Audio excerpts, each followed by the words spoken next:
రంగారెడ్డి జిల్లా నార్సింగ్లో పశువు సంక్రాంతి పండుగ ఘనంగా జరిగింది. మొదటి వారంలో ముర్రా జాతికి చెందిన బర్రె 3,50,000 ధర పలికింది. ఒకే రైతు 10 బర్రెలను కొనుగోలు చేశారు. ఈ కార్యక్రమంలోని పలు రాష్ట్రాల నుంచి వచ్చిన రైతులకు మార్కెట్ చైర్మన్ ఆధ్వర్యంలో ప్రత్యేక ఏర్పాట్లు చేశారు.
తెలంగాణ రాష్ట్ర ప్రజలకు పశు సంక్రాంతి శుభాకాంక్షలు.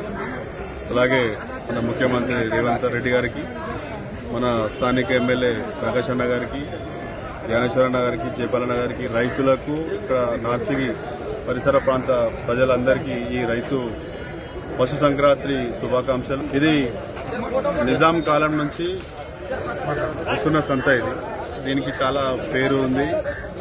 సంక్రాంతికి అందరూ పంటలన్నీ పండినాకల కోసి అవన్నీ అమ్మి ధాన్యాలు అమ్మినాకల మళ్ళీ రైతులు ఇక్కడ బర్రెలు కానీ, ఆవులు కానీ, ఎడ్లు కానీ కొనడానికి వస్తారు.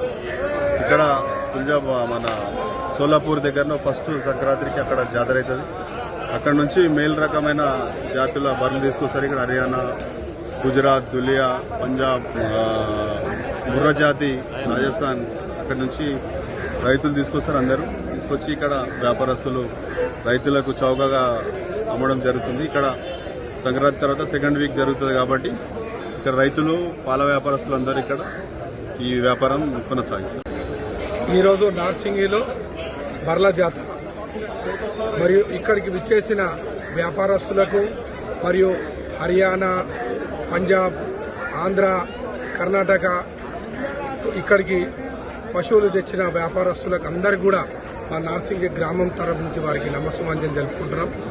నార్సింగి జాతర అంటే ఇది నిజాం కాలం 400 సంవత్సరాల నుంచి ఇది ఒక ప్రత్యేకత.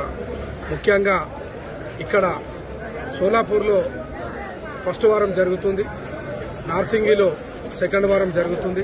మరియు ఈ జాతర చూడడానికి చుట్టుపక్కల రంగారెడ్డి జిల్లా ప్రజలు మొత్తం అన్ని విలేజ్లలో మరియు హైదరాబాద్, బార్కాస్, ఓల్డ్ సిటీ, సికింద్రాబాద్ మొత్తం ఈరోజు ఈ జాతరను చూడడానికి వస్తారు.